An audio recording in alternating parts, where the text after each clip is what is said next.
The flour was still on my hands when the front door opened. It was a Tuesday evening in late October, and the bakery was doing what it always did at 6 p.m., settling into its rhythm. The display case glowed warm under the track lighting. The last of the sourdough loaves had come out 20 minutes earlier, and the whole shop smelled like toasted sesame and brown butter and something close to safety. My assistant manager, Priya, was ringing through a customer at the till. 2 regulars from the condo building across the street were sharing a pot of tea at the window table, the way they did every Tuesday. Outside, Young Street moved the way it always does, indifferent, relentless, alive. I had been in the back, checking the next morning's prep list. I had an early wholesale order going out to a cafe in Leslieville, 14 dozen butter tarts, 6 loaves of rye, 2 trays of date squares. I was thinking about whether I needed to come in at 4, or if 4:30 would do.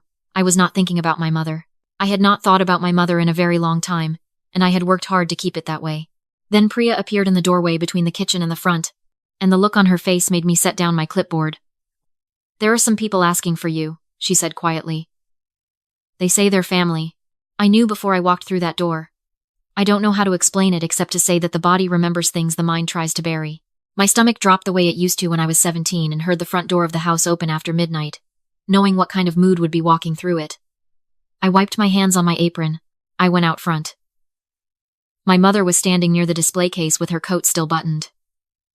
My older brother was beside her, a few inches taller than I remembered, a little heavier. And my aunt, my mother's sister, stood slightly behind them both, the way she always had, the perpetual second voice. 3 people I had not spoken to in 3 years. They looked around the shop the way people do when they're trying to seem casual about something they are not casual about at all. My brother glanced at the menu board.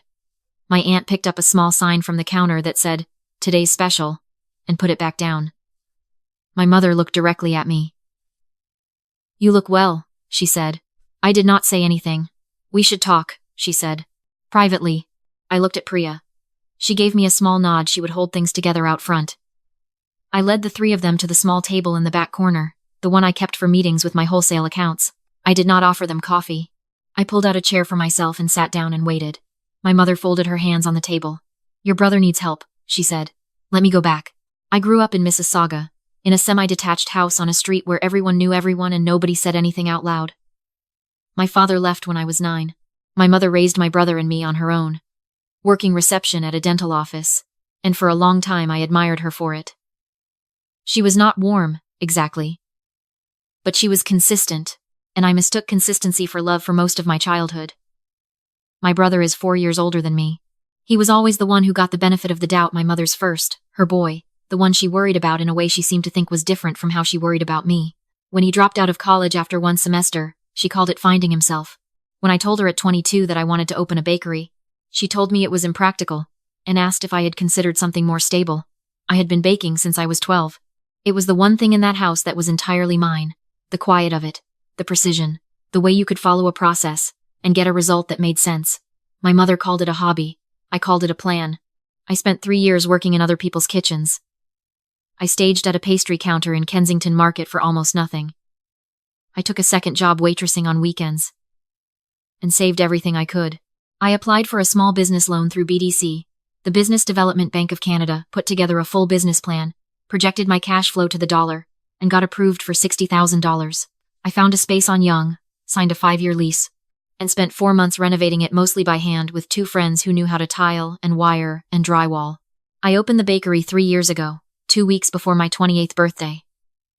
I did not invite my family to the opening. By then, we had already stopped speaking, or more precisely, they had stopped speaking to me, which is a different thing. The break happened over something that would sound small to anyone on the outside. My brother had started a side business, some kind of import resale thing, buying liquidation pallets and reselling them online. He needed startup capital. My mother called me and asked if I could lend him $15,000. I was 26 at the time, deep in my own savings plan, 2 years out from opening my own place. I said no, not harshly, not with any lecture attached. I just said I couldn't do it, that I was saving for something specific, and didn't have that kind of money liquid. My mother told me I was selfish. My brother stopped returning my texts. My aunt, who had never had a strong opinion about anything in her life, somehow decided that this made me the villain of the family. And then nothing. 3 years of nothing. No calls on my birthday. No message when I opened the bakery. No acknowledgement of any kind that I had built something from the ground up with my own hands and my own money, and my own exhausted, flour-dusted determination. I grieved it, because you grieve these things whether you want to or not. And then I kept going. Your brother needs help, my mother said. What kind of help? I said. She glanced at my brother. He cleared his throat. The import business had collapsed. That part didn't surprise me. What came next did. He had taken out a line of credit, $42,000, to try to expand before the business failed. The lender was a private lender, not a bank, which meant the interest rate was steep, and the terms were not forgiving. He was now 6 months behind on payments, and had received a formal demand letter. If he didn't make arrangements within 30 days, the lender was going to begin collection proceedings, which could include pursuing any assets in his name. I listened. I kept my face even. I had learned, somewhere in the process of running a business, that your face is information, and you can choose what information to give. I'm sorry to hear that, I said. That sounds like a very stressful situation. We need $25,000, my mother said, to get him current on the payments and buy time to restructure. There it was. And you're asking me, I said. You have a successful business. I have a business that is 3 years old and is still paying back its own startup loan. My brother leaned forward. We're not asking you to give it. We're asking you to lend it. You'd be paid back. When? I said. He didn't answer that. My aunt, who had been quiet until now, said, Family helps each other. I looked at her. I'd like to talk about family for a moment, I said. Because the last time I spoke to any of you was 3 years ago. I opened a bakery. None of you acknowledged it. My birthday has passed 3 times since we last spoke. I haven't received so much as a text. So when you say family helps each other, I'd be curious to know which version of family we're talking about. My mother's expression went tight. We're here now, she said. Yes, I said. You are. There was a silence, the kind that fills a room. Then my brother pulled an envelope from his jacket pocket and set it on the table. There's also something else you should know about. I looked at the envelope but didn't touch it. When I set up the business, he said, I listed you as a co-applicant on one of the early funding applications. Mom helped me with the paperwork. We used some of your information. We thought it was just a formality. I stared at him. What application? I said. A provincial small business grant. From 2.5 years ago. It wasn't approved, so we figured it didn't matter. You used my information, I said, on a grant application, without telling me. It wasn't approved. That is not the point. I kept my voice low and level, because we were still in my bakery, and Priya was 12 feet away, and the 2 regulars from the condo were still at the window table. You submitted a government funding application with my name and information on it without my knowledge or consent. Do you understand what that is? He looked at the table. There may also have been a credit check, my aunt said, quietly, as if this were a minor detail. The room felt very still. Everybody sit tight, I said. I stood up and went to the back kitchen, and stood at the prep counter for 60 seconds. I counted them. 60 seconds to let the white-hot part of the feeling move through me and pass, because I could not afford to run this conversation on emotion. I had too much at stake, and they had already shown me exactly what kind of people they were. Then I went back to the table. Here's what's going to happen tonight, I said. Nothing. You're going to go home, and I'm going to look into what you've told me. If there was a credit inquiry attached to my file, I need to know the scope of it. I will contact a lawyer tomorrow morning, and then I'll be in touch. We need an answer about the money, my brother said. You'll get a response, I said. Not tonight. My mother started to say something about urgency, about the 30-day window, about how this was the kind of thing families worked out together without getting lawyers involved. I stood up. I'll be in touch, I said again. Thank you for coming in. I walked them to the door myself. I held it open. I watched them walk out onto Yonge Street and disappear into the Tuesday evening crowd. Then I went back to the kitchen, sat down on an overturned milk crate, and called my lawyer. Her name is Diane Osei, and she has been my business lawyer since before I opened. She answered on the 3rd ring, which is one of the reasons I keep her on retainer. I told her everything.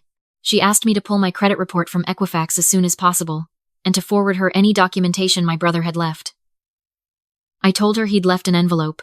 She said to photograph everything inside before touching it further. Then she asked me something I wasn't expecting. Do you know if he ever received that grant, or any other funding, that lists you as a co-applicant or guarantor, even informally? I said I didn't know. Find out, she said.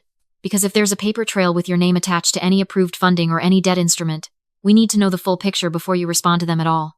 I spent the next 2 hours at my kitchen table at home, going through every credit document I could access. I pulled my full credit report online through Equifax's consumer portal. I went through every line. There was one hard inquiry I didn't recognize, dated 28 months ago. A lender called Meridian Capital Solutions. I had never heard of Meridian Capital Solutions. I called Diane back. Over the next week, here is what I found out. Meridian Capital Solutions was a private lending firm operating out of Ontario. My brother had applied for a personal loan through them, not a business grant. A personal loan. And he had listed me as a co-signer. He had submitted documentation with my name on it. I do not know if he forged my signature or used a digital process that didn't require one. But my name was on the co-signer line of a loan application that I had never seen and never agreed to. The loan had been approved for $30,000, of which approximately $18,000 remained outstanding. The lender had not yet pursued the co-signer because my brother had been making minimum payments until 6 months ago. Now that he was in default, they were within their rights to come after me. I sat with this for a long time. My brother had not used my information on an unsuccessful grant application. He had used it to secure a real loan, a loan with real money, a loan that was now in default, and he had done this without my knowledge. And then he had come into my bakery with my mother and my aunt and asked me to give him $25,000 to fix a problem he had partly created using my name. I did not call him. I did not call my mother. I called Diane, and I told her to begin documenting everything. There is a thing that happens when you've been in the service industry long enough. You get very good at being calm while the world is loud. You learn to carry the crisis in your chest and let your face do something else entirely. I carried this for 10 days. On the 11th day, I walked into a branch of my bank and spoke with a commercial lending advisor I'd worked with before. I explained that I wanted to use a portion of my business line of credit. I had a $50,000 LOC that I'd never fully drawn on to purchase a debt instrument from a private lender. He looked at me carefully. "You want to buy the debt," he said. "I want to understand my options," I said. It took another 4 days and 2 conversations with Diane, but here is what happened. Meridian Capital Solutions, like many private lenders dealing with a defaulted account, was not interested in a prolonged collections process. They were interested in recovering what they were owed. Diane contacted them on my behalf, not identifying me as the cosigner, but as a party interested in acquiring the debt at a negotiated settlement value. We settled at $14,200.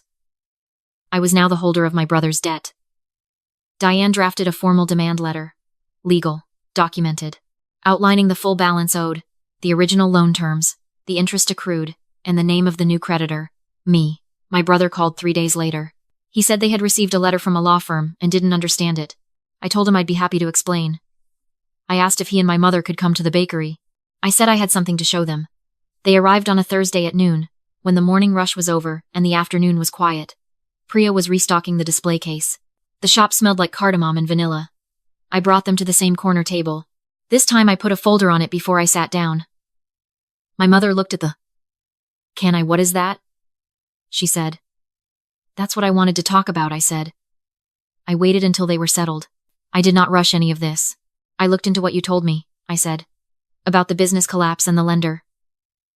I found out some additional things in the process." I looked at my brother. "You used my name as a co-signer on a loan from Meridian Capital Solutions. $30,000, 28 months ago. Without telling me." He opened his mouth.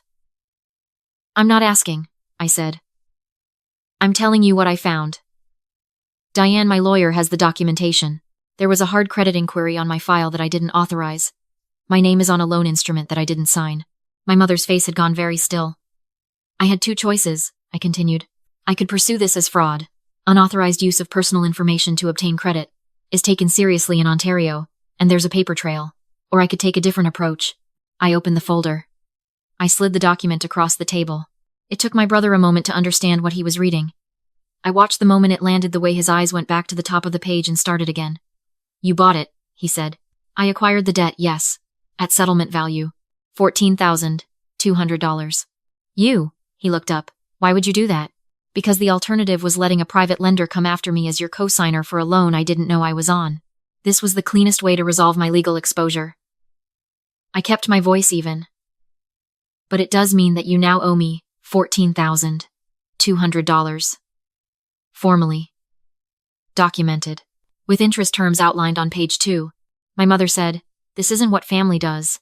"I agree," I said. "Using your daughter's personal information to co-sign a $30,000 loan without her knowledge is not what family does. Having your son walk into her business 3 years after cutting her off to ask for $25,000 is not what family does. I think we have different definitions of what family does. No one said anything. I'm not going to pursue the fraud route, I said. That's not what I want. What I want is a repayment plan, in writing, signed, for the $14,000 and change. Diane has a proposed schedule $1,200 a month for 14 months, starting the 1st of December. That's below market interest. It's fair. He doesn't have $1,200 a month, my mother said. Then he'll need to find a way to get it. There are federal and provincial employment programs. There are food bank resources if things are tight. There's Service Canada. I'm not his financial plan. My aunt said something, I don't remember what. Something about how I had changed. I have, I said. I grew a business. I learned to protect myself. I learned that love without accountability isn't love. It's just convenience. I stood up. The repayment schedule is in the folder. Diane's contact information is on the back page. If he wants to set up a different payment structure, she can discuss it. But the debt is real, and it will be repaid, one way or another. I picked up my apron from the hook by the kitchen door and put it back on. I have a wholesale prep to finish, I said. I'll see you out. My mother stopped at the door. You really won't help him, she said. I looked at her for a moment. She looked older than I remembered, smaller, somehow. I already did, I said. I bought his debt from a lender who was about to come after both of us. I gave him a repayment plan at below market terms. I didn't call the police. I held the door open. That's more than he did for me when he used my name without asking. She walked out. I stood in the doorway for a moment and watched the three of them walk up Yonge Street. The October wind was cold and sharp coming off the lake. A streetcar rumbled past and the city swallowed them up the way it swallows everything without ceremony, without comment. I went back inside. Priya looked at me from behind the counter. Everything okay? She asked. Getting there, I said. I tied my apron behind my back and went into the kitchen and started pulling ingredients for the morning's butter tart, filling golden syrup, butter, brown sugar, eggs. My hands moved through it automatically, the way they always do when I've done something enough times that the body takes over and the mind gets a few minutes of quiet. 3 weeks later, the first payment came through. E-transfer, $1,200, no message attached. I acknowledged it with a one-line email from Diane's office. Payment received, 13 payments remaining. I did not respond personally. I did not add anything. I did not explain or justify or soften. I had spent 3 years building something no one in my family believed in. I had done it alone, with a BDC loan and a 5-year lease, and a prep list I started working through at 4:30 every morning. I had built a business that employed 3 people, that sent out weekly wholesale orders, that had a lineup on Saturday mornings that made me feel something I didn't have a word for, not pride, exactly, something quieter and more durable than pride. Nobody got to walk into that and use it as leverage. Nobody got to show up after 3 years of silence and treat what I'd built like it was a resource they were entitled to. I wasn't their backup plan. I wasn't their safety net. I wasn't the daughter who would fold when the pressure came, because she wanted her family back too much to hold a line. I was the one who held the line. That night, after closing, I sat at the window table, the one the regulars use on Tuesday evenings with a cup of tea, and the lights turned down low, the way I sometimes do when I need to remember why I'm here. The street outside was wet, with the first real cold rain of the season. People moved past under umbrellas, heads down. I thought about what my aunt had said. That I had changed. She was right. I had changed. I had changed the way flour changes in the oven under pressure, under heat, into something that holds its shape. I finished my tea. I rinsed the cup. I turned off the lights and locked the front door, and walked out into the Toronto night. And I did not look back.